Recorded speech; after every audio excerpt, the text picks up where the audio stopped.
नमस्कार, DD news पर आप दो टूक देख रहे हैं। मैं हूं अशोक श्रीवास्तव। इस वक्त भारत और उसके आसपास के जो देश हैं, दो ऐसे लड़के नहीं कहना चाहिए, दो ऐसे आतंकी मानसिकता से घिरे दो ऐसे लोग जिनको कोर्ट ने जमानत इसलिए नहीं दी क्योंकि उनको यह माना गया कि दरअसल उन्होंने भारत को तोड़ने की साजिश रची, दिल्ली में दंगे भड़काए। इस आधार पर, क्योंकि ये गंभीर आरोप है, इन आरोपों के आधार पर कोर्ट ने उनको जमानत नहीं दी। जब उनको जमानत नहीं दी तो किस तरह से छाती कूटी जा रही है, यह आपने देखा होगा। जेएनयू से लेकर पश्चिम बंगाल में ममता बनर्जी की सांसद तक इन आतंकवाद के भारत तोड़ने के आरोपियों के समर्थन में किस किस तरह की पोस्ट लिख रहे हैं, किस किस तरह के भाषण दे रहे हैं, ये आपने जरूर सुने होंगे, पढ़े होंगे। तो एक तरफ भारत को तोड़ने वाले जो लोग भारत की तोड़ने की मानसिकता रखते हैं, उनके लिए छाती कूट और छाती पीट प्रदर्शन हो रहा है। दूसरी तरफ भारत के बगल बांग्लादेश में ऐसी खबरें हैं। एक मोटा अनुमान आपको बता रहा हूं, जो खबरें हमारे तक पहुंची हैं उसके अनुसार पिछले एक महीने में 20 हिंदुओं को वहां पर जो है जान से मार दिया गया। 20 हिंदुओं को सिर्फ इसलिए मार दिया गया क्योंकि वो हिंदू थे। और इस पर जो है नील बटा सन्नाटा है, चुप। कहीं कोई इसको लेकर छाती कूट प्रदर्शन, छाती कूट आवाज नहीं उठती। तो ये तो भारत और बांग्लादेश की मैं बात कर रहा हूं, लेकिन दूसरी तरफ सवाल ये उठता है कि जब बांग्लादेश में हिंदुओं के ऊपर ऐसा कत्लेआम होता है, उनका नरसंहार होता है, तो बहुत सारे लोग कह देते हैं कि भाई क्या है, ये तो बांग्लादेशी हैं, ये तो विदेश का मामला है, इसमें हम क्यों बोले, ये तो किसी और देश का मामला है। तब ये कह के अलग अलग तरह के तर्क दिए जाते हैं। लेकिन गौर कीजिए, बांग्लादेश में हिंदुओं की जो स्थिति है वो इसलिए है क्योंकि वहां पर एक विदेश है। लेकिन भारत की अगर बात करूं, भारत में हिंदुओं की स्थिति देखिए। ये ठीक है कि भारत में हिंदू जो हैं, बांग्लादेश जैसी स्थिति नहीं है भारत में, लेकिन भारत में हो क्या रहा है? भारत में हिंदुओं को एक दीप जलाने के लिए 1300 साल पुरानी एक अपनी पूजा पद्धति का पालन करने के लिए कोर्ट जाना पड़ता है, अदालत जाना पड़ता है। और अदालत का आदेश आने के बावजूद एक राज्य सरकार उसको इजाजत नहीं देती। और यहां तक होता है कि जो जज साहब फैसला सुनाते हैं कि भाई ये हिंदुओं का अधिकार है, उनको दीप जलाने की अनुमति होनी चाहिए, उन जज साहब के खिलाफ भारत की विपक्षी पार्टियां जो है उनके खिलाफ वो चाहती है कि उनको हटा दिया जाए। उनके खिलाफ एक पूरा माहौल बनाया जाता है। ये भारत में हो रहा है, सोचिए। दो टूक में इस पर चर्चा जरूरी है, और इसलिए भी जरूरी है क्योंकि आज दीपम को लेकर जो हो रहा है ना, वो अकेली कोई घटना नहीं है। आप देखिए, आजादी के बाद सोमनाथ से लेकर दीपम तक, ये जो 7 दशक से ज्यादा का समय है, सोमनाथ से लेकर दीपम तक ऐसी एक से एक घटनाएं हैं, एक से एक ऐसी ऐतिहासिक घटनाएं हैं, इतिहास के ऐसे पन्ने हैं जहां पर साफ लगता है कि इस देश में सेकुलरिज्म के नाम पर हिंदुओं को छला गया, हिंदुओं को दबाया गया। आप सोचिए, सोमनाथ जिस पर 1000 साल पहले महमूद गजनवी ने हमला किया था, आक्रमण किया था, सिर्फ इसलिए क्योंकि वो भारत की आत्मा को चोट पहुंचाना चाहता था, भारत की आस्था को चोट पहुंचाना चाहता था। अब इसको जब 1000 वर्ष हो रहे हैं, तब इस 1000 वर्ष को लेकर के ये जो हमला हुआ था, क्योंकि उस हमले के बाद किस तरह से भारत गिरकर खड़ा होता है, ये सोमनाथ मंदिर ने भी दिखाया। किस तरह से भारत के लोग बार बार प्रहार करने के बावजूद उठकर खड़े होते हैं, ये सोमनाथ मंदिर ने भी दिखाया। क्योंकि सोमनाथ मंदिर ध्वस्त हुआ और उसके बाद उसका पुनर्निर्माण हुआ, और उसके ध्वस्त होने की गाथा जो है, क्योंकि जब उस पर हमला किया गया तो 1000 साल हुए, तो उस 1000 साल को लेकर के, उसकी याद को लेकर के एक विशेष उत्सव का आयोजन किया जा रहा है। 11 तारीख को प्रधानमंत्री नरेंद्र मोदी वहां पहुंचेंगे। उसको लेकर प्रधानमंत्री नरेंद्र मोदी ने एक ब्लॉग भी लिखा। लेकिन अब प्रधानमंत्री का ब्लॉग लिखना और प्रधानमंत्री का वहां जाना, इसको लेकर भी तमाम तरह के सवाल उठाए जा रहे हैं। क्यों? क्योंकि वो मंदिर जा रहे हैं, सोमनाथ मंदिर जा रहे हैं, जो सिर्फ हिंदू नहीं बल्कि भारत की आस्था का प्रतीक है। और सोमनाथ से ये जो एलर्जी है देश की सेकुलर राजनीति को, देश के सेकुलर नेताओं को, वो नई नहीं है। ऐसी कई चिट्ठियां सामने आई हैं जिसमें उस वक्त के प्रधानमंत्री जवाहरलाल नेहरू को इस बात पर आपत्ति थी, उनको इस बात से चिढ़ थी कि भाई सोमनाथ का पुनर्निर्माण क्यों किया जा रहा है। उनको इस बात से चिढ़ थी कि सोमनाथ में जिस तरह से पूजा वूजा को लेकर जो कुछ चल रहा है उसको लेकर के उन्हें इस बात पे आपत्ति थी। तो इसीलिए मैं कह रहा हूं कि सोमनाथ से लेकर दीपम तक ये जो बार बार हिंदू आस्थाओं पर जो प्रहार होता है, ये जो बार बार रार होता है, ये दरअसल हिंदू आस्थाओं पर प्रहार होता है, सनातन पर प्रहार होता है। ये क्यों? क्योंकि हमने सो कॉल्ड सेकुलर होने में कुछ गलत नहीं है, लेकिन सेकुलर होना तुष्टीकरण का प्रतीक नहीं हो सकता। सेकुलर होना हिंदुओं को दबाने का प्रतीक नहीं हो सकता। आज दो टूक में इसी पर चर्चा करेंगे। मेरा आज का शीर्षक सोमनाथ से दीपम पर रार, सनातन पर आखिर होंगे कितने प्रहार, इसी पर चर्चा करेंगे। इससे पहले जरा सोमनाथ को लेकर क्या कुछ कहा गया और दीपम को लेकर अब जो कुछ कहा जा रहा है सुन लीजिए, फिर आज की डिबेट को शुरू करते हैं।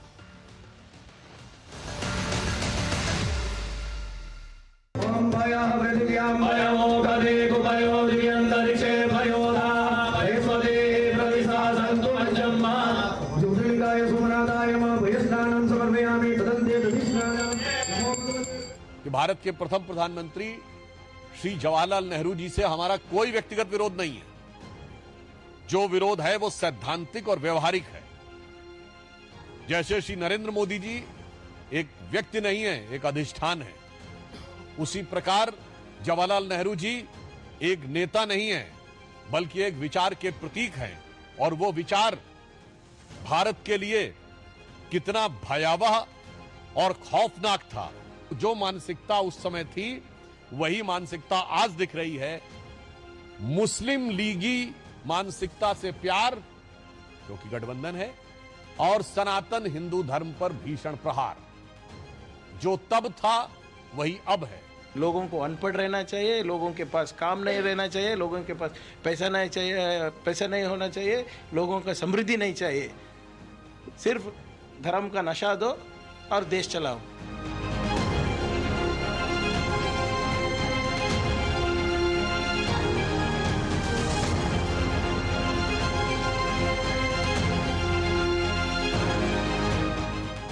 कोई जज एक जजमेंट दे तो जज के खिलाफ इंपीचमेंट लेकर आते हैं। जजमेंट क्या है? एक पहाड़ी पर मान्यता है कि यहां सबसे ऊपर दिया जलाया जाए। मान्यवर, एक वोट बैंक को संभालने के लिए एक हाईकोर्ट के जज के सामने इंपीचमेंट लेकर आए हैं।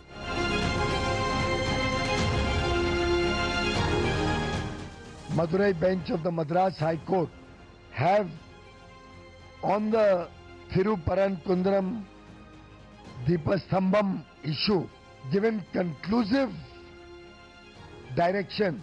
The Deepathun festival should be permitted to be carried out. They have clearly shown that the DMK and the India Alliance is anti-Hindu. High court की वर्डिक्ट कोई फाइनल नहीं होती, हमेशा करेक्ट नहीं होती। नैरेटिव बनाते रहते हैं एंटी हिंदू एक विपक्ष है, जबकि एंटी हिंदू यही लोग हैं और कानूनी प्रक्रिया को भी इस तरह से नैरेटिव बिल्डअप कर देते हैं। ये बड़ा दुर्भाग्य की बात है।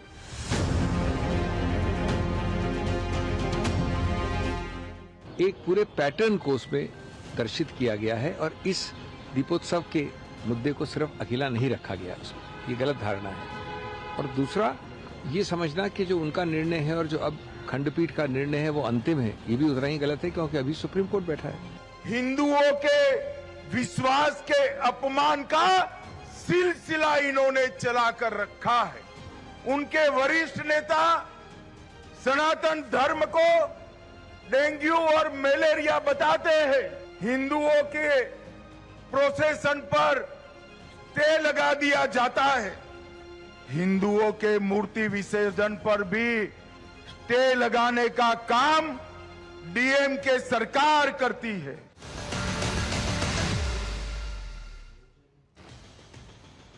तो ये तो आपको मैंने तमाम बयान सुनवाए। धर्म का नशा कराया जा रहा है। अगर भारत में सोमनाथ स्वाभिमान उत्सव होता है, अगर हिंदुओं को ये अनुमति मिलती है, कोर्ट के आदेश से अनुमति मिलती है कि वो जाएं और अपने 1300 साल पुरानी 1300 साल पुरानी परंपरा को वो कायम रख सकें, तो उनको धर्म का नशा कराया जा रहा है। कांग्रेस के नेता बोलते हैं कि हाईकोर्ट का हर कोई फैसला सही थोड़ी होता है। एक और कांग्रेस के नेता कहते हैं कि अभी सुप्रीम कोर्ट बाकी है, यानी हिंदुओं को दबाने के लिए, उनकी परंपराओं पर रोक लगाने के लिए हर तरीका आजमाएंगे। और यह पहली बार नहीं हो रहा है। फिर से कह रहा हूं, सोमनाथ से लेकर दीपम तक यह कहानी लंबी है। और इस बीच अयोध्या भी आता है। याद होगा आपको, अयोध्या में हिंदुओं ने रामलला किया, उनके जन्मस्थल पर, भगवान राम के जन्मस्थल पर उनका मंदिर बनाने के लिए कितने साल संघर्ष किया। इन सब पे चर्चा करेंगे आज। सोमनाथ से दीपम तकरार, सनातन पर बार बार प्रहार, आखिर क्यों? 4 मेहमान मेरे साथ आज की डिबेट में जुड़ चुके हैं। आइए चारों मेहमानों का परिचय करवा देता हूं। चारू प्रज्ञा मेरे साथ जुड़ चुकी हैं, बीजेपी की प्रवक्ता हैं चारू प्रज्ञा जी। तहसीन पूनावाला राजनीतिक विश्लेषक हैं, तहसीन पूनावाला।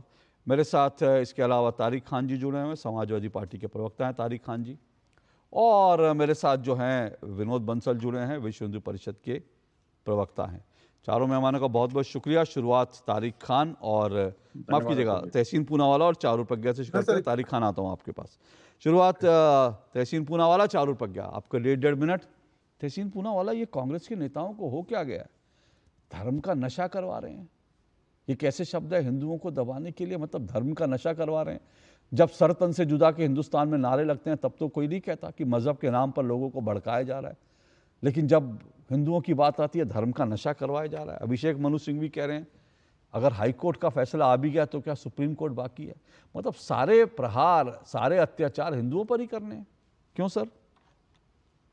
अशोक जी, थैंक यू, आपके साथ शो में शिरकत करने का मौका मिल रहा हो। मैं आज सोचा था काश हमारे देश में एक मजबूत प्रधानमंत्री मोदी जी की तरह होते कि हिंदुओं पर इतना अत्याचार हो रहा है पिछले 11 साल में, वो उसको रोक देते। लेकिन मनमोहन सिंह जी जैसे कमजोर प्रधानमंत्री इसलिए हो रहा है। देखिए ना, जो कानून कांग्रेस ने पास किया जो हिंदू विरोधी थे, आज तक मोदी जी उसको निकाल नहीं पाए, वर्तमान सरकार निकाल नहीं पाई। तो वही बता रहे मनमोहन सिंह जी कमजोर प्रधानमंत्री मोदी जी होते तो ये कानून नहीं होता।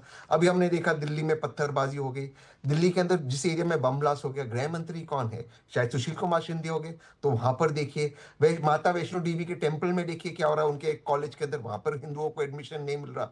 तो मैं यही बता रहा हूँ, इस देश को एक मजबूत हिंदू हृदय सम्राट जैसे प्रधानमंत्री की जरूरत है। कौन? मनमोहन सिंह जी बैठे हुए हैं। मोदी जी होते तो ये सब समस्या नहीं होती। अब आते विषय के ऊपर, अगर किसी मिनिस्टर ने किसी स्टेट के कोई स्टेटमेंट दे दिया, कांग्रेस का स्टेटमेंट हो गया, लेकिन अगर कोई और, मान लो जैसे अमेरिका के राष्ट्रपति कोई स्टेटमेंट देते, उसको हमें गंभीरता से नहीं लेना है।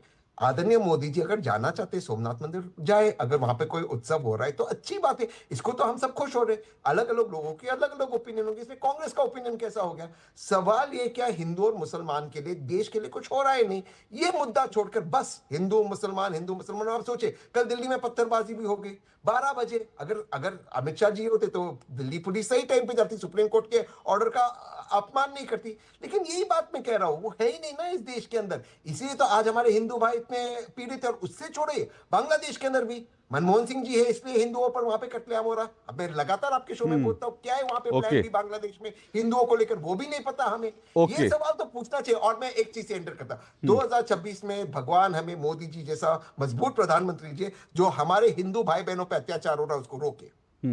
ओके, चलिए 1.5 मिनट से ज्यादा आपको समय दिया। चारू प्रज्ञा, आपकी बारी है। भाई मजबूत प्रधानमंत्री चाहिए, इशारा साफ है कि नरेंद्र मोदी उनके हिसाब से मजबूत प्रधानमंत्री नहीं है। हिंदुओं की रक्षा करने वाला कोई मजबूत प्रधानमंत्री चाहिए। चारू प्रज्ञा। नमस्ते अशोक जी। तहसीन जी के प्रधानमंत्री वो हुआ करते थे जो डंके की चोट पर एक बार नहीं 2 बार सबके सामने ये कहते थे कि देश के संसाधनों पर पहला हक मुसलमानों का है। माइनॉरिटी शब्द का इस्तेमाल नहीं किया, मुसलमान शब्द का इस्तेमाल किया। तहसीन को वो प्रधानमंत्री पसंद है जिनको चिट्ठी लिखकर सोमनाथ जाने से हमारे देश के राष्ट्रपति को रोकना पड़ा। जब सोमनाथ जी वापस बनकर हमारी आजादी के बाद तैयार हुए तो खुद तो गए नहीं, राष्ट्रपति भी ना जाए इसलिए उन्होंने चिट्ठी लिखी। इस तरीके के नेताओं को अगर आप सपोर्ट करेंगे तो देश में सेक्युलरिज्म की बात करने का कोई फायदा ही नहीं है, क्योंकि यहाँ पर तो एक चीज आज स्पष्ट हो चुकी है, सेक्युलरिज्म के नाम पर सूडो सेक्युलरिज्म चलता है और माइनॉरिटी के नाम पर देश की सेकंड लार्जेस्ट मेजॉरिटी कभी कभी जिस तरीके की हरकतों पे उतर जाती है वो गलत है। लेकिन लोगों को ब्लेम यहाँ पर करना ठीक नहीं है। ब्लेम यहाँ पर मुझको पॉलिटिकल डिस्पेंसेशन को करना है। आज का जो हमारा विपक्ष है, क्योंकि तहसीन ने उदाहरण कल रात का दिया, कल रात के दंगे का दिया, मैं तहसीन को बताना चाहती हूँ वहां पर कोई भी हल्ला दंगा तब तक नहीं हुआ जब तक समाजवादी पार्टी के एमपी नदवी जी वहां पर नहीं पहुंच गए। फेक न्यूज फैलाई गई, बकायदा वीडियोस बनाकर ये कहा गया कि मस्जिद तोड़ने लोग आए हैं, जबकि कोर्ट का ऑर्डर बिल्कुल स्पष्ट था, मस्जिद को किसी ने हाथ नहीं लगाई, ये पब्लिक लैंड पर जो इंक्रोचमेंट था उसको हटाने का ऑर्डर था। बात चाहे सोमनाथ जी की हो, अयोध्या जी की हो, बात चाहे आज कार्तिकेय दीपम की हो, इसके अलावा आप चाहे किसी भी मुद्दे को उठाकर देख लीजिए। द्वारका जी में भी अभी एक्सपेंशन हुआ, एक नए तरीके से वहां पर शरणार्थियों के आने के लिए और भक्तों के आने के लिए एक तरीका वहां पर सेट किया गया। हर चीज के ऊपर कांग्रेस ने हल्ला मचाया है, सो मच सो कि रेवंत रेड्डी जी ने ये तक कह दिया कि मुसलमान केवल इसीलिए इस देश में है क्योंकि कांग्रेस है। तो ये जो सोच हो चुकी है हमारे देश के विपक्ष की, वो ये है कि जब तक आप लोगों को बांट के नहीं रखोगे, विभाजन की राजनीति नहीं करोगे, तुष्टीकरण की राजनीति नहीं करोगे, तब तक आपको कोई पूछेगा नहीं। और इस चक्कर में इन्होंने हमारे देश के डेकेड्स बर्बाद कर दिए। अब समय आया है कि हिंदू जाग के खड़ा हुआ है। हमारे प्रधानमंत्री जी जब जाते हैं किसी मंदिर में तो पूरा देश उन्हें गर्व से देखता है, पहले तो छुपाया जाता था। ओके चारू जी, अभी 1.5 मिनट पूरे हुए, मैं आपको मौका दूंगा। कुल मिलाकर तहसीन आपने एक बात कही कि भाई कांग्रेस का कोई नेता बोल देता है तो वो जो है वो कोई कांग्रेस का बयान थोड़ी हो जाता है। प्रियंक खड़गे कौन है, मतलब कुछ भी बोल देते हैं। रेवंत रेड्डी कौन है, कुछ भी बोल देते हैं। उदित राज तो चलो आप कह दोगे कुछ भी बोल देते हैं, उदित राज जी के लिए समझ में आता है, वो वास्तव में कुछ भी बोल देते हैं। लेकिन इमरान मसूद कौन है, कुछ भी बोल देते हैं। आपके मतलब कांग्रेस क्या फ्रिंज नेताओं की पार्टी बन गई है क्या? और अभिषेक मनु सिंघवी जो कह रहे थे वो आपने नहीं सुना?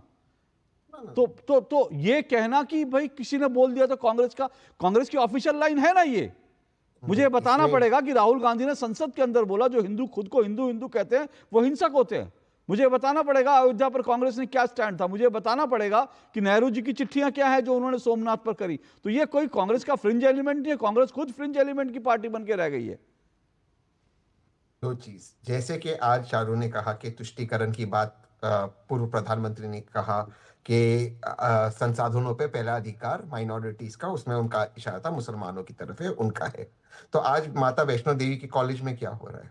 दूसरी बात, कल दिल्ली की बात कर लेते, पत्थरबाजी हुई। एक समाजवादी पार्टी का एमपी जिसने पार्लियामेंट के अंदर कहा कि जिहाद होना चाहिए, अगर वो आ जाते तो मीरा कुमार योगी पार्लियामेंट की स्पीकर के उस वक्त उनको सस्पेंड नहीं किया और कल आ गए। उसके बाद अफवाहें फैलाया गया, एक व्यक्ति व्हाट्सएप पे अफवाहें फैला रहा है, वीडियो निकाल रहा है। दिल्ली पुलिस कर क्या कर सकती है? वो एरिया जहां पर बम ब्लास्ट हुआ है कुछ महीने पहले हुआ, 1 महीने पहले हुआ, दिल्ली पुलिस क्या कर रही थी? और 12 बजे मिडनाइट क्यों जाना था बुलडोजिंग करने जबकि सुप्रीम कोर्ट का आदेश नहीं? मैं यही सवाल पूछ रहा हूं, काश अमित शाह जी होते गृह मंत्री, न 2 दंगे होते, न बॉम्ब ब्लास्ट होता, ना कल ये पत्थरबाजी होती। लेकिन हमारा दुर्भाग्य अमित शाह जी है ही नहीं, सुशील कुमार सिंधे जी गृह मंत्री, इसलिए दिल्ली में हो रहा है, इसलिए उसने पत्थर फेंका। कोई एमपी ऐसी बात करता है उसको खींचते आप लेके गए क्या? आपने क्या उसको जेल में बंद किया? जेल में बंद। एक मिनट देखिए, तहसीन बहुत अच्छा बोलते हैं और बहुत दम के साथ अपनी पार्टी को डिफेंड करने का प्रयत्न करते हैं, लेकिन आज तहसीन भी एकदम फेल हो गए हैं। क्योंकि मैं इनको याद दिला देना चाहती हूँ, जिस एक बम ब्लास्ट को ये याद कर रहे हैं उसके साथ साथ उससे पिछले 10 सालों में हुए 5000 से भी ज्यादा हादसों को याद नहीं कर रहे। इस बार पहली बार कश्मीर को अगर छोड़ दीजिए, भारत में बम ब्लास्ट हुआ है पिछले 10 सालों में पहली बार। हाँ, बहुत बुरा हुआ, बहुत ज्यादा बुरा हुआ, लेकिन आपको पता है उस समय भी इतने एक्सप्लोसिव पकड़े गए थे जितनों में सिर्फ गुजरात में 2.5 लाख लोगों तक की जान जा सकती थी। तो जहां पर सक्सेस है गवर्नमेंट का वो आपको दिखाई नहीं दे रहा, जहां पर एक जगह हमारी सुरक्षा एजेंसी से बहुत बड़ी चूक हो गई। लेकिन आप ये सोचिए कि कितना बड़ा हादसा होने जा रहा था जिनको रोका गया, और तब भी जिन डॉक्टरों को पकड़ा गया उनको भी बचाने के लिए मुस्लिम वाले ही एजेंडा आप लोगों ने चलाया था। तो ये बहुत गलत बात है। आप कहते हैं डेमोलिशन के लिए रात के 12 बजे क्यों गए, मैं आपको बताती हूँ क्यों गए। इसीलिए गए क्योंकि एरिया है, पुरानी दिल्ली का एरिया है, वह बहुत भीड़ भड़ाका रहता है, बहुत भीड़ भड़ाका का एरिया है। तो ऑब्वियसली जब डिमोलिशन होगा तो चाहे वो म्युनिसिपल कॉर्पोरेशन हो या वो पुलिस हो, वो चाहेंगे कि जब कम से कम भीड़ हो तब ये काम किया जाए। अनाउंसमेंट पहले कर दिया गया था, वहां से ज्यादातर लोग ये बातें सुनकर चले गए थे कि डिमोलिशन होने वाला है। वहां पर कोई भी समस्या तब तक नहीं थी जब तक समाजवादी के एमपी वहां पर पहुंच नहीं गए। तो आप उसके खिलाफ तो बोलते नहीं है। पुलिस के ऊपर अगर पत्थर फेंके गए आप उसके खिलाफ बोलते नहीं है। आप इन चीजों के खिलाफ भी बोलिए ना। देखिए, एक जो ये नैरेटिव चल जाता है ना कि जब कोई पकड़ा जाता है, कोई क्रिमिनल पकड़ा जाता है, कोई आतंकवादी पकड़ा जाता है, और इससे मुझे कसाब की भी बात याद आती है, तब आप हिंदू मुस्लिम को घुसा के ले आते हैं। आप तब ये दिखाना चाहते हैं कि अरे भाई ये मुसलमान है तो इससे हमदर्दी रखिए। आप देखिए इस किस बैकग्राउंड से आता है। तो अब तो मैं एक मिनट आपको मौका दूंगा। ना वो बिचारे एक ही मिनट ना देना। वो मैं एक नहीं, मैं आपको पूरा मौका दूंगा। ना वो बेचारे हैं। मैं एक बात तहसीन एक मिनट तहसीन एक मिनट आप आगे बोले। मैं एक बात कहना चाहता हूँ। आपने जो कहा ना, चारू प्रज्ञा ने कहा कि तहसीन की पार्टी, मुझे नहीं पता तहसीन की पार्टी जो है, तहसीन को बताएंगे उनकी कौन सी पार्टी है, लेकिन मेरी पार्टी दूरदर्शन 10 बजे है। मेरी पार्टी दूरदर्शन 10 बजे 10 बजे नहीं, मैं ये कह रहा हूँ दरअसल तहसीन जो है ना, मैंने एक पार्टी का जिक्र किया, उस पार्टी में नहीं मैंने उस पार्टी का जिक्र किया है कि कांग्रेस पार्टी में फ्रिंज एलिमेंट की पार्टी बन के रह गई है। लेकिन दुर्भाग्य की बात यह है कि कांग्रेस के लिए जो है तहसीन पूना वाला फ्रिंज एलिमेंट है। और इसीलिए देखिए ना, इसीलिए देखिए जो मैं उम्मीद कर रहा था, मैं जो उम्मीद कर रहा था कि वैष्णो देवी जो श्राइन बोर्ड से के पैसे से चलने वाला जो हमारा जो कॉलेज है, वहां पे हिंदुओं की कितनी गिनती है, ये बात जो हमारे विश्व हिंदू परिषद के प्रवक्ता विनोद बंसल जी को उठानी चाहिए थी, वो तहसीन पूना वाला उठा रहे हैं। इसीलिए तहसीन पूना वाला फ्रिंज एलिमेंट है। इसलिए मैं कह रहा हूं तहसीन पूना वाला जी, आपकी पार्टी जिसको आप सपोर्ट करते हो, आपकी दाल नहीं गलने वाली, आपकी लाइन को वो एक्सेप्ट नहीं करने वाले कि हिंदुओं को इतना हक दे दो, इतना अधिकार दे दो। वो क्या करते हैं, वो दीपम ना जले उसके लिए सुप्रीम कोर्ट तक लड़ते हैं, राम मंदिर ना बने उसके लिए सुप्रीम कोर्ट तक जाते हैं। तो बेसिकली कांग्रेस पार्टी का मैं जिक्र कर रहा हूं। और कांग्रेस पार्टी का आपने जो कहा ना, और चारू प्रज्ञा जी ने एक बात कही, उन्होंने याद क्या दिलाया, उन्होंने याद दिलाया मनमोहन सिंह का बयान, ठीक है, जब उन्होंने 2 बार कहा। लेकिन आप सोचिए कि कितनी स्ट्रांग पार्टी थी वो कहती थी देश के संसाधनों पर पहला हक मुसलमानों का है। दूसरी तरफ 2011 में कम्युनल वायलेंस बिल लाने की तैयारी थी, एक ऐसा कानून कि जहां दंगा हुआ छूटते ही उसमें हिंदू जो है, उसमें सोचिए अगर आज वो बिल होता तो जो दिल्ली में पथराव हुआ है ना, उसमें भी पकड़ करके 15-20 हिंदुओं को जेल में डाल दिया जाता अगर वो बिल देश में होता तो। लेकिन आज उनकी तोड़ाई भी हो रही है तहसीन जी, उसकी प्रशंसा कीजिए। पुलिस ने पत्थरबाजों की तोड़ाई भी की है। और कोशिश ये कीजिए कि कल को आपकी पार्टी या आपकी पार्टी के सपोर्ट वाला कोई सुप्रीम कोर्ट में उन पत्थरबाजों को बचाने ना जाए। ये बात ध्यान रखिए। अपनी बात कहिए, फिर मैं जाऊंगा आगे बढ़ूंगा तारिक जी और विनोद बंसल के पास। जो कल रात की बात कर रही थी चारू जी, जब पुलिस ने पहले से ऐलान कर दिया था, जब प्रशासन ने, कि वहां पर वो तोड़ने वाले और मस्जिद पर कोई अटैक नहीं होने वाला, तो क्या दिल्ली पुलिस के पास इतनी इंटेलिजेंस नहीं थी कि इस तरह के रूमर्स फैलाई जाएगी? दूसरी बात, पत्थर कहां से आते? कोई भी किसी के पास पत्थर नहीं होते। अगर आपको मालूम है कि एक पत्थर फेंकना हमारे मुल्क में एक पैटर्न हो गया, पूरे देश में हो रहा है, तो ड्रोन सर्विलेंस नहीं हुआ जब आपको वहां पर डिमोलिशन करना था? तीसरी चीज, सुप्रीम कोर्ट का ऑर्डर बहुत स्पष्ट है, डिमोलिशन में आप रात को या अर्ली मॉर्निंग नहीं जा सकते। उसके बावजूद आप कोई भी बहाना बोले, सुप्रीम कोर्ट ने तो आपको एक्सक्यूज नहीं दिया। आप सुप्रीम कोर्ट के ऊपर है, प्रशासन के ऊपर, बोले कि हम रात को गए इस कारण क्यों गए रात को? तो मैं कहता हूं सवाल है, ये पूछना चाहिए। सर मैं कहता हूं रात के अंधेरे में क्यों गए, मैं आपको बताता हूं। दिल्ली में अगर मैं गलत नहीं हूं तो यहां जो पैनलिस्ट है मुझे याद दिलाएं, नंद नगरी में अवैध, नंद नगरी या दिल्ली का कोई कौन सा इलाका, सीलमपुर, वहां अवैध कब्जे गिराने के लिए पुलिस गई थी और उसके आधे घंटे में कांग्रेस के 20-20 लाख रुपए लेने वाले वकील जो एक सुनवाई का 20-20 लाख रुपए लेते हैं, 10 मिनट की सुनवाई का, कांग्रेस ने अपने वो वकीलों की बैटरी खड़ी कर दी थी और कोर्ट से ऑर्डर लेकर आ गए थे कि उस डिमोलिशन को रोक दिया जाए। सिर्फ आधे घंटे के अंदर वहां पर कार्रवाई हो रही थी, टेलीविजन चैनलों पर दिखाया जा रहा था कि वहां बुलडोजर पहुंचे, अवैध कब्जे को, लेकिन कांग्रेस के वकील भाग के सुप्रीम कोर्ट को पहुंच गए बचाने के लिए। तो सर ये तो इस देश में किस तरह से कांग्रेस के वकील जो हैं क्या क्या नहीं करते सबको पता है, इसलिए रात के अंधेरे में गए तो क्या गलत है उसमें? कोई गलत नहीं है, मैं नहीं मानता कि गलत है। कोर्ट में जाना गलत है? नहीं तो कोर्ट में ठीक है। अरे तो भाई अगर अवैध कब्जा गिराने के लिए पुलिस ने अपनी कार्रवाई की, अपने हिसाब से करी, और अगर पत्थरबाज आए तो उनकी तुड़ाई हुई, उसमें क्या दिक्कत है? पत्थरबाज भी आएंगे, पुलिस तुड़ाई भी करेगी, बैलेंस तो चलता रहेगा। पत्थरबाज भी आते रहेंगे, और आज से पत्थरबाज थोड़ी आ रहे हैं। पत्थरबाज कश्मीर में कहां से कब कितने साल से थे सबको पता है। उनकी तुड़ाई हुई, आज बंद हो गए। दिल्ली में पत्थरबाज हो, उनकी भी तुड़ाई होगी, थोड़े दिन में बंद हो जाएंगे। एक कम से कम तो नोटबंदी फेल हो गया। अरे सर तो कोई बात नहीं ना, तुड़ाई होने दीजिए, पुलिस की तुड़ाई का स्वागत कीजिए, समर्थन कीजिए, धीरे धीरे पत्थरबाज बंद हो जाएंगे। विनोद बंसल जी बोलिए, उसके बाद मैं तारिक खान जी के पास आता हूँ। बोलिए, आप कुछ बोलना चाह रहे थे। अशोक जी, मैं कहना चाहता हूं, देखिए ये जो तहसीन पूनावाला हैं, आपने कहा कांग्रेस के प्रवक्ता नहीं है, लेकिन जड़ों में तो कांग्रेस ही घुसी हुई है ना जी। वो जड़ जो है ना, खोखली भली हो चुकी है, लेकिन जुड़े वहीं रहेंगे। बेसिकली चाहे कुछ भी हो जाए, लेकिन मजबूती के साथ खड़े वहीं रहेंगे। चाहे वो 50 बार इनको गालियां दे, निकाल दे, उठा के फेंक दे मक्की की तरह, लेकिन फिर भी जो है ना जी, वो जुड़े वहीं रहेंगे, तार वहीं रहेंगे। मैंने सुना है ये शायद एडवोकेट भी हैं, सुप्रीम कोर्ट में शायद प्रैक्टिस भी करते हैं। तो जब एडवोकेट हैं तो इनको शायद ये पता होना चाहिए कि माननीय उच्च न्यायालय का निर्णय था, और माननीय उच्च न्यायालय के निर्णय में ऐसा कहीं नहीं लिखा हुआ था कि 12 बजे के बाद पुलिस कोई तोड़ने का कार्रवाई नहीं करेगी। कोई डेडलाइन तो दी नहीं थी कि तुम 12 बजे जाओगे, कि 3 बजे जाओगे, कि 1 बजे जाओगे।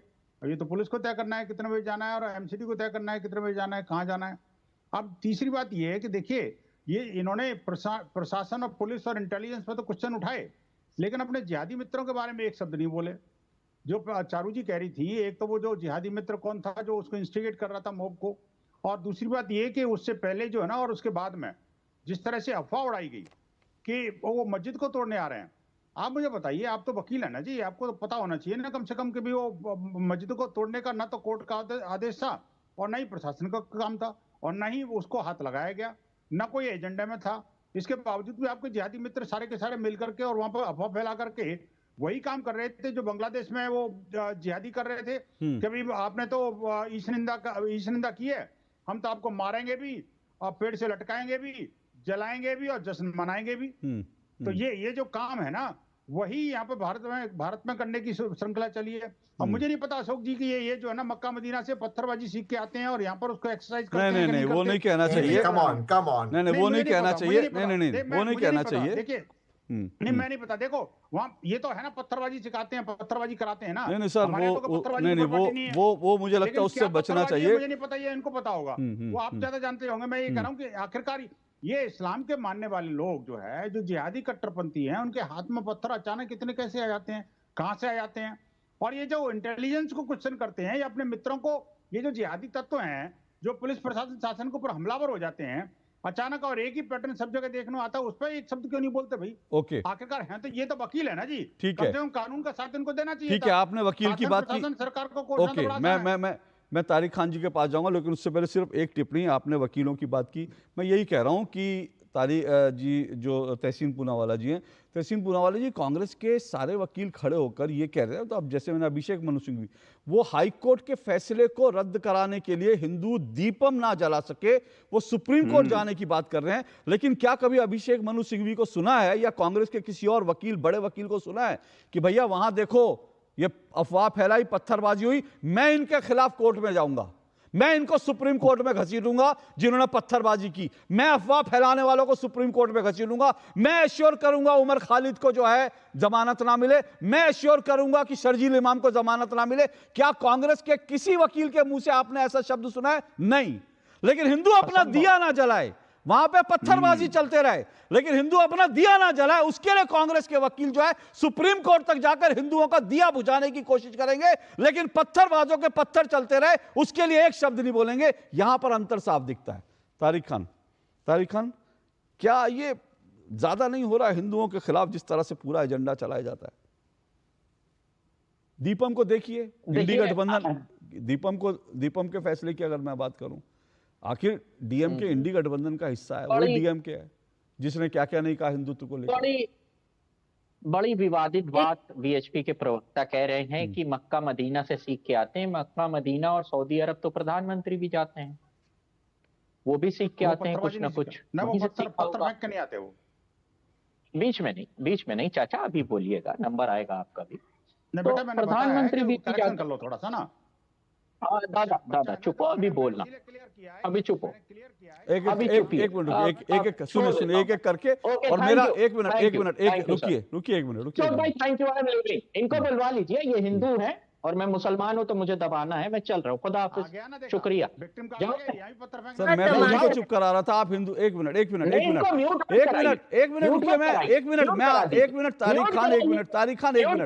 तारिक खान एक मिनट, आप ही की बात चले, सुनिए तारिक खान आप ही की बात चले, मैं इसीलिए मैं इंटरव्यू कर रहा था, आप अपनी बात, लेकिन आप हिंदू मुस्लिम में डिबेट में ले आए।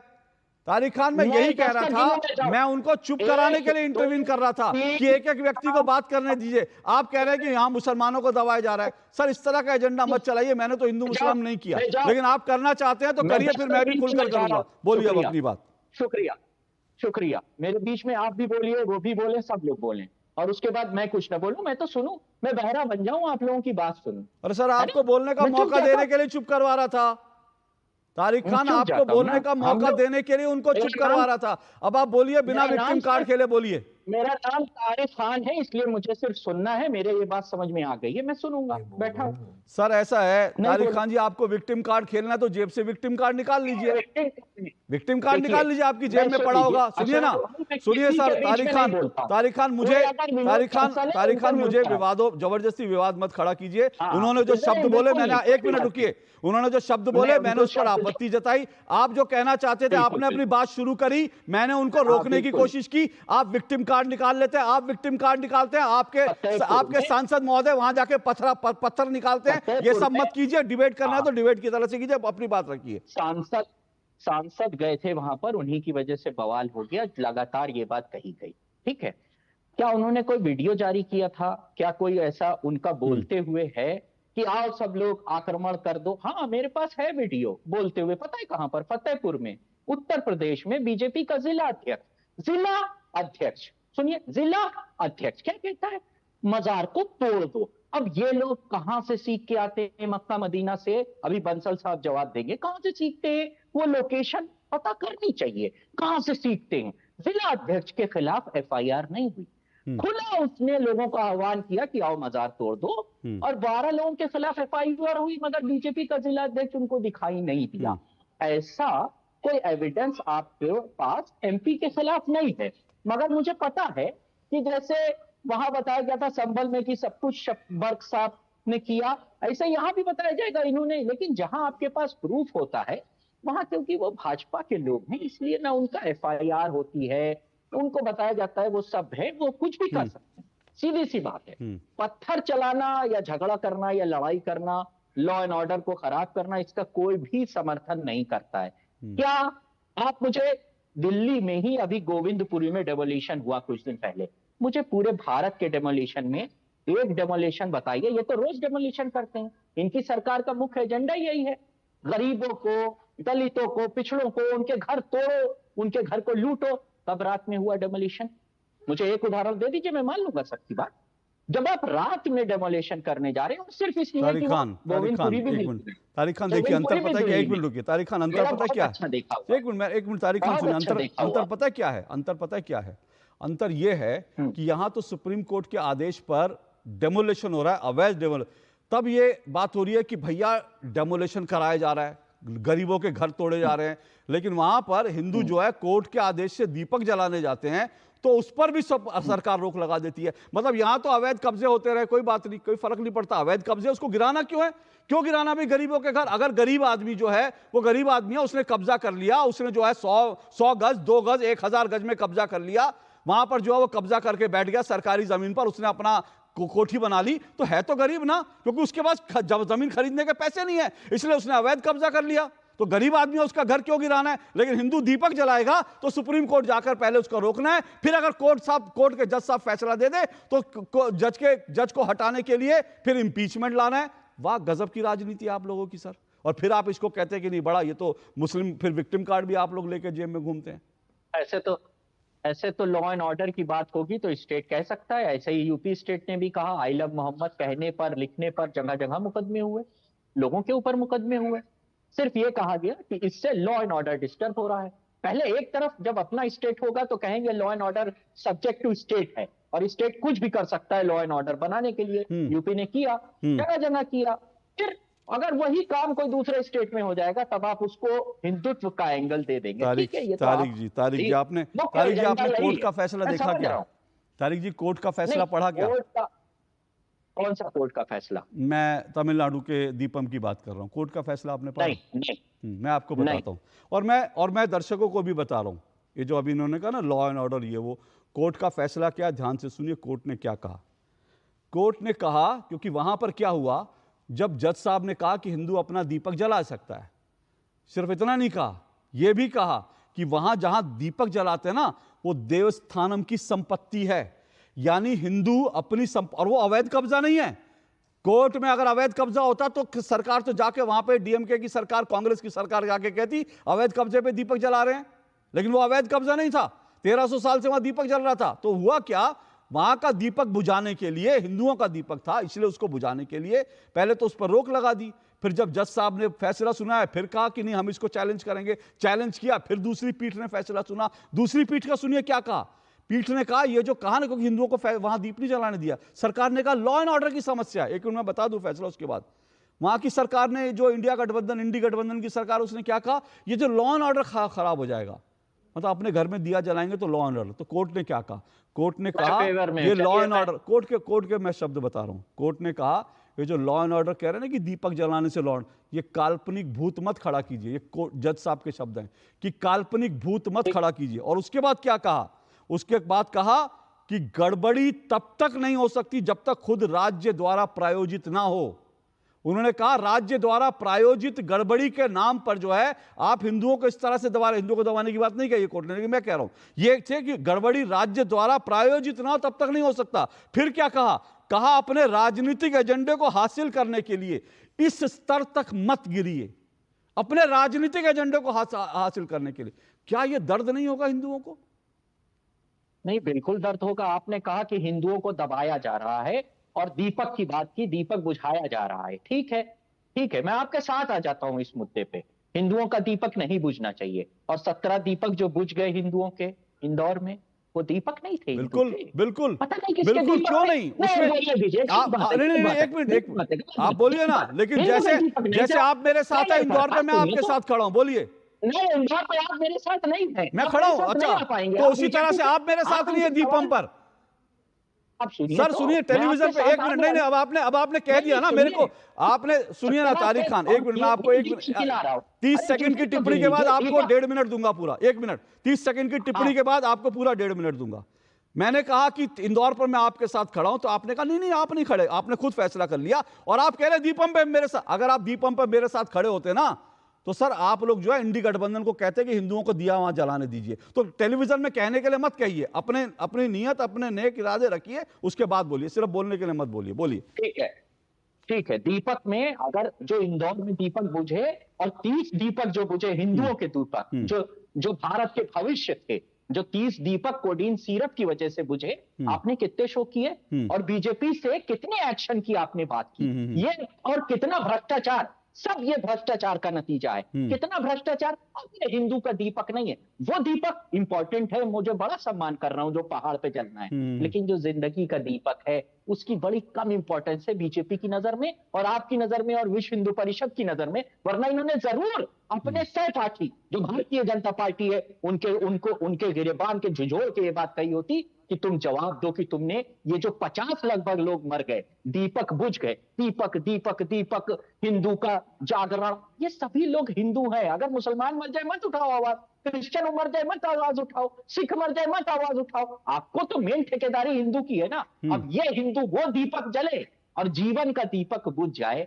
उसके लिए आवाज न उठे, ये तो बड़ी ईमानदारी की बात है, बड़ी ईमानदारी की बात है। इस तरीके के मुद्दे जलते रहे और ताकि आपकी राजनीति की जो मशाल है वो खूब उसकी लौ बड़ी होती रहे, अपनी राजनीतिक मशाल की लौ बड़ी करती रहिए और ऐसे ही हिंदू मुसलमानों को लड़ाते रहिए जगह जगह। मैं बता रहा हूं, एक और गंभीर आरोप लगा रहा हूं भारतीय जनता लगाइए ना, पार्टी पे। बिल्कुल। ये जो दिल्ली में हुआ, ये कराया गया है, ये बीजेपी की साजिश है ताकि जो मुख्य मुद्दे वो कहीं ना कहीं दब जाए। अब इंदौर की बात नहीं होगी, गुजरात में भी दूषित पानी है, बात नहीं होगी, क्योंकि पानी तो जो पी रहा है वो हिंदू नहीं है। जैसे ही दीपक की बात आई तो वो हिंदू हो गया, और जब उसने पानी पिया तो वो इंसान है। ठीक है, कोई बात नहीं, दिल्ली में पानी से लोग मर रहे, ठीक है, कोई बात नहीं, दिल्ली में भी दूषित पानी, दिल्ली में भी दूषित हवा, मर रहे, ठीक है। जब मरेंगे तब हिंदू नहीं, जब दीपक जलेगा तब हिंदू हो जाएंगे। ये सवाल उठाते रहिए और मुसलमानों को किनारे कर दीजिए, दलितों को किनारे कर दीजिए, जिसको किनारे करना चाहिए कर दीजिए, मगर एक दिन यही हिंदू जागेगा और आप ही लोगों का गिरेबान पकड़कर पूछेगा कि हम हिंदू मर रहे थे और आप दीपक के चक्कर में चले पड़े थे और यहाँ का दीपक बुझ रहा। बिल्कुल, आपने, उस अब दीपक आपकी को बात होगी, अब जलाइए। जरा मैं अपनी बात रख लूं। आपको मैंने बिना रोके टोके बोलने दिया। कितना दर्द है इनके मन में हिंदुओं के लिए, बहुत अच्छी बात है। इंदौर में जो हुआ बड़ा खतरनाक था, जो दीपक बुझे बड़े खतरनाक थे, उसके लिए इनका दर्द जो है वास्तविक दर्द है। एक भी दीपक बुझना नहीं चाहिए। वो अलग बात है कि अयोध्या में 16 कार सेवकों को गोली मार दो, दीप बुझा दो, और उसके बाद उनके नेताजी कहे मैं 16 क्या, मैं और भी गोली मार देता अगर और लोग आते तो। वो हिंदू नहीं थे, उनके घर का दीपक नहीं बुझा। वो जो 2 कार सेवक थे जो अयोध्या में, जो 2 भाई थे कोठारी बंधु, वो एक घर के 2 दिए बुझ गए, तब कुछ नहीं दर्द हुआ। तब वो दिए नहीं थे, वो घर के दिए थोड़ी थे, वो घर के दिए नहीं थे, वो हिंदू दिया नहीं था। इंदौर में मर गए वो दिए हैं, तमिलनाडु में जो हिंदू मर गया जिसको मरा वो दिया नहीं है, वो हिंदू दिया नहीं है, सिर्फ बीजेपी स्टेट वाले दिए, उनके लिए बड़ी चिंता है। और अभी आपने कहा मैं आपके साथ हूं, मैं आपके साथ हूं। सर, जिस जज साहब ने फैसला सुनाया था ना, जिस जज साहब ने कहा था कि हिंदू वहां दिया जलाता है, जला सकता है, 1300 साल से जला रहा है, उस जज साहब के खिलाफ महाभियोग में दस्तखत करने वाले आपकी पार्टी के लोग भी थे, और आपकी पार्टी के लोग भी कहते उस जज साहब को हटाओ, क्योंकि उस जज साहब की हिम्मत कैसे हुई हिंदुओं के पक्ष में फैसला सुना दिया। अरे एक जज की इतनी औकात, हिंदुओं को कह दे दिया जला दे, हमारे रहते, इंडी गठबंधन के रहते, कांग्रेस के, डीएमके के, समाजवादी पार्टी के रहते, हिंदू अपनी 13 साल पुरानी परंपरा में दिया जला दे। अरे ये दिया बुझना ही चाहिए। और जब डिबेट होगी तो कह देंगे अरे इंदौर में भी दिया बुझो, उनकी चिंता करो। और हिंदू जाग चुका है, आपने कहा ना हिंदू जिस दिन जागेगा गिरेबान पकड़ेगा, हिंदू जाग चुका है। इसीलिए आपकी जो दुर्गति हुई ना, हिंदू जाग चुका है, और इसीलिए आज आप लोग जो है 11 साल से दिल्ली में रगड़ मार रहे, लेकिन सत्ता तक नहीं पहुंच रहे। जो लोग कम्युनल बिल लाके हिंदुओं को कर रहे थे ना कि हिंदू दंगाई होता है, उसको उठा के हिंदुओं ने फेंक दिया। आज वो कभी 40 कभी 50 बहुत हुआ, झूठ फैलाया तो 99 तक पहुंचे। हिंदू जाग चुका है और आप लोगों के गिरेबान पकड़ चुका है, इस बात को याद रखिएगा। और अभी और जब गिरेबान पकड़ेगा, हिंदू और जाग जाएगा, तो ये 99 भी नहीं आएंगे, 45 भी नहीं आएंगे, इस बात को याद रखिए। विनोद बंसल बोलिए। देखिए अशोक जी, 2-3 बातें बड़ी महत्व की हैं। इनफैक्ट ना इनको जो राजनीति सूट करती है उस राजनीति के हिसाब से ये लोग बोलते हैं। ये अवसरवादी राजनीति के शिकार हैं बेसिकली, इनकी गलती नहीं है। मैं कहना चाहता हूं, देखिए जो दीपक ये जो पत्थरबाज बुझाने की कोशिश कर रहे थे दिल्ली पुलिस के जवानों के, उस पर क्या होगा उस पर नहीं बोलेंगे ये। आखिरकार वो जो डॉक्टर उमर कितने दीपकों को बुझा के गया, ये पता है क्या? आखिरकार वहां पर कितने दलित थे और कितने वो SC ST थे, उनकी गिनती की है कि जो बांग्लादेश के अंदर जिस तरह से मारा, काटा, जलाया और उसके बाद में जश्न मनाया, और उसके बाद में तीसरे दिन जो है ना वो गाड़ी रोक करके उसको चाकू से गोदा गया, पेट्रोल छिड़क के मारा गया, फिर उसके बाद में उसके पूल के अंदर फेंक दिया गया कि भाई किसी भी तरह से बचना नहीं चाहिए। ये हैवानियत की हद है, और ये हैवानियत की हद एक सिर्फ इस्लामिक जिहादी आतंकवाद से बड़ा कम कुछ नहीं हो सकती। लेकिन फिर भी उनका बचाव करने के लिए जिस तरह से सेलेक्टिव सेकुलर का जो गेम खेलते हैं, और एक पार्टी विशेष के लिए, मैं कहता हूं देखिए राजनीतिक गतिरोध आपका हो सकता है, मैं उसमें मना नहीं कर रहा, आप करिए, बिल्कुल शीशा तरफ करिए। लेकिन जब मानवता की बात आती है, जब राष्ट्र की बात आती है, किसी लॉ एंड ऑर्डर की सिचुएशन आती है, तब तक कम से कम सरकार के साथ में या देश के साथ खड़े हो जाइए। कभी तो खड़े हो जाइए। हमेशा आप मारेंगे भी और कहेंगे आंसू मत निकालो, और विक्टिम कार्ड भी खेलेंगे कि लो जी आपने मेरे को कहा क्यों, मैंने तो मारा था, मेरा मारना तो मेरा अधिकार है। छुरी चलाई और आदमी को मार दिया, और फिर कहते हैं नहीं ये मत बोलना कि मैंने मारा है, अगर ऐसा बोला तो तुम्हारे को ये कर देंगे। ये इनकी मानसिकता है। मैं कहना चाहता हूं माननीय प्रधानमंत्री के बारे में ये तो कह दिया उन्होंने कि वो वहां गए थे, और लेकिन ये इस बात पर नहीं आया आखिरकार ये पत्थरबाजी की ट्रेनिंग कौन देता है, कहां से मिलती है, और कौन इनको इंस्टिगेट करता है। अचानक ये कैसे इतने सारे भीड़ में इकट्ठे हो जाते हैं और पत्थर इनके हाथ में कैसे आ जाते हैं? ओके, मुझे एक छोटा सा ब्रेक लेना है। एक मिनट, सभी लोग उंगली उठा रहे हैं, एक एक करके आऊंगा सबके पास। मुझे ब्रेक लेना है, ब्रेक के बाद ये डिबेट जारी रहेगी। चारू जी, कुछ सवाल जो है तारिक खान ने उठाए थे इंदौर के कंटेक्स्ट में, बाकी की वहाँ भी दीपक बुझे, लेकिन उसके लिए जो है बीजेपी नहीं बोलती, वो आपको ज़रूर मिल के, क्योंकि आपका नेटवर्क कट गया था। मैं आ रहा हूँ और आके फिर सीधा आपके पास आऊँगा और फिर तहसीन आ रहा हूँ इस ब्रेक के बाद।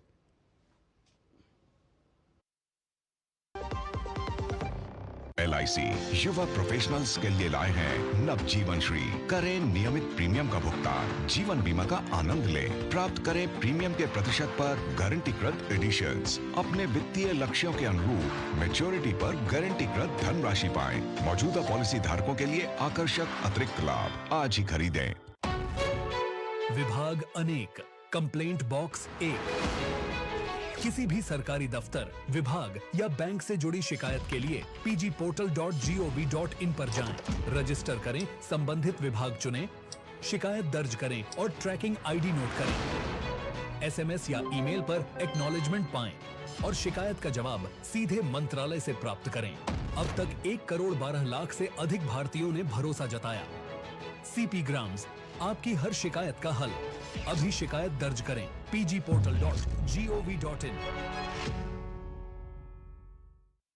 नफीस जी 45 साल की उम्र में हार्ट अटैक से अचानक चले गए। टर्म लाइफ इंश्योरेंस के पैसों से उनके बच्चों की पढ़ाई में सहारा मिलेगा। पॉलिसी बाजार ने क्लेम के वक्त फैमिली का पूरा साथ दिया। पॉलिसी बाजार पे 1 करोड़ का टर्म लाइफ इंश्योरेंस सिर्फ 400 रुपए महीने से शुरू। मेरी पसंद, मेरी पसंद, मेरी पसंद, मेरी पसंद, हमारी पसंद, हम सबकी पसंद।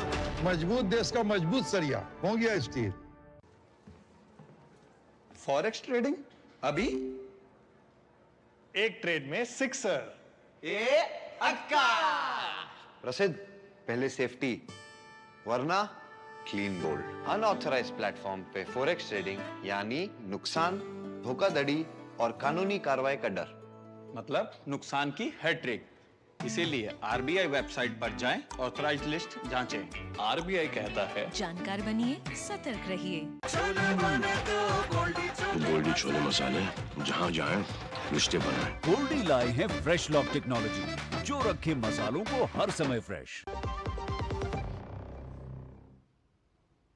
चलिए, 2 टूक आप देख रहे हैं। सोमनाथ से दीपम तक रार, सनातन पर क्यों बार बार प्रहार, इसी पर चर्चा कर रहे हैं। 4 मेहमान मेरे साथ जुड़े हुए हैं। चारू प्रज्ञा बीजेपी से जुड़ी हुई हैं, तहसीन पूनावाला राजनीतिक विश्लेषक है, तारिक खान समाजवादी पार्टी के प्रवक्ता हैं, विनोद बंसल वीएचपी के प्रवक्ता हैं। बोलिए चारू प्रज्ञा, कुछ सवाल उठाए थे। उन्होंने कहा भाई आप लोग जिस तरह से करते हैं हिंदू मुस्लिम की राजनीति, और वहाँ पर भी तो लोग मरते हैं, इंदौर में लोग गंदा पानी पीने से मरे, उसकी रिस्पॉन्सिबिलिटी आप क्यों नहीं लेते भाई? अशोक जी देखिए, हर चीज की रिस्पॉन्सिबिलिटी हमने ले रखी है, लेकिन जिस तरीके की बातें आज भी विपक्ष करता है ये बिल्कुल अनफेयर है। क्योंकि मुझे बताइए, जब विपक्ष की सरकार थी उन्होंने हमारे देश में माइनॉरिटीज को केवल एक वोट बैंक के रूप में देखा? क्या उनके लिए कोई कार्य किए, कोई काम किए? क्या उन्होंने सोचा कि कोई सोशल रिफॉर्म होना चाहिए? ट्रिपल तलाक जैसे एक्ट को भी इन्होंने रोकने की पूरी कोशिश करी। वो अलग बात है कि डेकेड्स लेटर दुनिया घूमकर आ गई और ट्रिपल तलाक एक्ट पास हो गई और ट्रिपल तलाक अबॉलिश हो गया, पर इनका बस चलता तो वो केवल अपनी राजनीति के लिए एक वोट बैंक बना के रखते हैं मुसलमानों को, उससे आगे वो बढ़ने नहीं देना चाहते।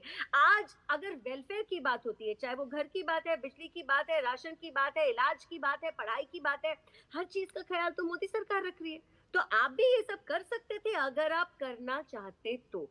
सच्चाई ये है, उनको लगता था पिछड़े रहेंगे, बढ़िया है, एक साथ हमारे लिए वोट देंगे, और उसी नजरिए से देखते चले आ रहे थे। एक अभी थोड़ी देर पहले कांग्रेस के नेता जब आप इंट्रोडक्शन चला रहे थे, ये भी कह रहे थे कि भाई मंदिर बना देने से लोगों के पेट भर जाएंगे क्या? अरे बिल्कुल भर जाएंगे भाई। जब एक रीजन में टूरिज्म बढ़ता है, आने वाले लोग वहां पर बढ़ते हैं, तो इकोनॉमी तो बूम होती है ना।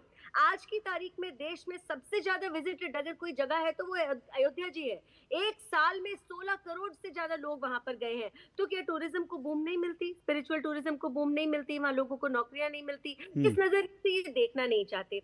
एक चीज मैं और कह रही थी, जब हम दीपम की बात करते हैं, ये नहीं भूलना चाहिए 120 सांसदों ने, विपक्षी सांसदों ने एक चिट्ठी लिख कर दी थी इम्पीचमेंट के लिए, मांग करी गई थी जज साहब की, इम्पीचमेंट मांगा गया था। और उसके बाद 56 रिटायर्ड जजेस ने भी एक चिट्ठी लिखी और कहा ये इम्पीचमेंट को वेपनाइज करने वाली बात है, वेपनाइज करने वाली बात है कि आप हमारी राजनीतिक सोच समझ से परे अगर चलेंगे, एक निर्णय ऐसा देंगे जो हमें पसंद नहीं है, हम आपको हटा देंगे, ये इनकी सोच है। तो ये किस मुंह से संविधान की बात करते हैं? संविधान के साथ तो ये कभी भी नहीं खड़े। ओके, जिम्मेदारी तो बिल्कुल कुछ चीज़ों की, मतलब कुछ चीज़ों की सरकार आपकी लेनी ही पड़ेगी आपको, चाहे वो इंदौर का मामला हो या दिल्ली का मामला। तहसीन पूनावाला बोलिए। मैं विनोद बंसल साहब से बिल्कुल इत्तेफाक रखता हूँ। विनोद बंसल साहब ने उनके लास्ट स्टेटमेंट में एक चीज़ कही, उन्होंने कहा कि देखिए कहाँ से पत्थर इकट्ठा होते, कहाँ से ट्रेनिंग होती है। और मैंने ये बात इसलिए इत्तेफाक रखता हूँ क्योंकि 8 नवंबर 2016 को 8 बजे आदरणीय प्रधानमंत्री ने कहा नोटबंदी में कुछ दिनों के लिए आप लाइन में खड़े रहिए, इसके बाद 50 दिनों में, उसके शब्दों का मैं प्रयोग नहीं करना चाहता हूँ, लेकिन पत्थरबाजी बंद हो जाएगी। आज भी हो रही पत्थरबाजी, आज भी हो रही। और आप सोचिए अगर अमित शाह जी गृह मंत्री होते तो सोचिए ड्रोन्स होता, पत्थरबाजी होती, ट्रेनिंग होता, पता चलता कि पत्थर इकट्ठा होते, क्योंकि पत्थर तो कोई रखता नहीं है, इकट्ठा करना पड़ता है, लेकिन हो ही नहीं रहा है। दूसरी बात, अब हम आते दीपम वाले मुद्दों पर। ये बात मैं बड़ी जिम्मेदारी से कह रहा हूं। एक मिनट, आप दीपों वाले पर आए, आपने बड़ा अच्छी बात कही। आपने कहा पत्थरबाजी की। सर थोड़ा सा अगर आपके पास डेटा हो तो मेरे दर्शकों को ये भी बताएं कि चाहे नोटबंदी हो या 370 हो, कश्मीर में कितनी साल में कितनी पत्थरबाजी की घटनाएं होती थी और आज कितनी होती है। डेटा एक बार रख दीजिए, फिर आप दीपम पे आ जाए। आपके पास डेटा नहीं हो तो मैं आपको सपोर्ट कर दूंगा डेटा देने में। नहीं, आप बिल्कुल सही कह रहे हैं, आप इसमें 100% सही है। मैं क्यों आपको गलत कहूं? पत्थरबाजी कम हुई है, लेकिन क्या बढ़ाई कश्मीर? कम नहीं हुई सर, कम नहीं। सुनिए एक मिनट, आप अपनी बात रखिए प्लीज। मैं सिर्फ एक डेटा रखना चाहता हूं क्योंकि आपने पत्थरबाजी, कश्मीर में 4000 घटनाएं एक साल में होती थी, 4000 पत्थरबाजी की घटनाएं। आज कितनी है? आज मुश्किल से साल में 1 या 2 घटनाएं। तो ये तो श्रेय देना पड़ेगा ना आपको। अब मैं बिल्कुल श्रेय देता हूं, मैं बिल्कुल श्रेय देता हूं, लेकिन इसी के साथ मैं सवाल पूछूंगा। खत्म होगा। नहीं, अपनी बात रखिए। मैं बिल्कुल श्रेय देता हूं इस बात के लिए, लेकिन इसके साथ जम्मू कश्मीर नया ट्रेंड चालू होगा। हमारे हिंदू भाई बहनों का कत्ल होना, उनको मारना, उनका मास मर्डर होना, पैंट खोलकर कलमा पढ़ाकर आईडी चेक करते उनको मारना, और ये हुआ है जम्मू एंड कश्मीर में। ये किसकी फेलियर है? ये अखिलेश यादव जी की फेलियर है, ये मनमोहन सिंह जी की फेलियर, राहुल गांधी जी की फेलियर, किसकी फेलियर है? हुआ। और जब तहसीन पुनावाला ने, प्लीज बंसली, जब तहसीन पुनावाला ने बात उठाई कि माता वैष्णो देवी के मंदिर जाते हुए हमारे हिंदू भाई बहनों के बस पे अटैक हुआ, तब मनोज सिन्हा जी का स्टेटमेंट है ऑन रिकॉर्ड, नहीं कश्मीर में सिर्फ हिंदुओं पे नहीं, हिंदू मुसलमान दोनों पे होते। ये किसका फेलियर है? ये भी विपक्ष का फेलियर। अब मैं आता हूं दीपम के ऊपर। दीपम के जो जज है, जो जज पे जो उनके खिलाफ प्रोसेस हो रहा है, उसमें कहीं पर भी दीपम शब्द है नहीं। उन पे जो इंपीचमेंट की मोशन की मांग की जा रही है वो अलग विषयों पर है, लेकिन भाजपा कहती है दीपम का विषय है ही नहीं। वो विषय अब तीसरी बात है, वो है ही नहीं। बिल्कुल नहीं, आप पढ़ लीजिए इंपीचमेंट का, वो है ही नहीं। दीपम शब्द आए चारू प्रक्रिया में, कैमरा पे आपसे माफी मांगूंगा, दीपम शब्द है नहीं। क्या विषय था बताओ ना, फिर क्या विषय? वो जज कहता है कि मैंने अपने एक दोस्त को बचाया। अब सोचिए क्या, अब सोचिए, लिखा है उसके अंदर। और जज ने कहा, बताओ ना क्या, अरे बताओ ना, मैंने एक जज को, मैंने एक दोस्त को बताया, मैं इसे कल्चरल ऑर्गेनाइजेशन में जाता हूँ, मैं इस कल्चरल ऑर्गेनाइजेशन का मेंबर हूँ, उसके ऊपर है। दीपम शब्द है ही नहीं। नहीं, ये जो अच्छा एक मिनट सुनिए ना, सुनिए,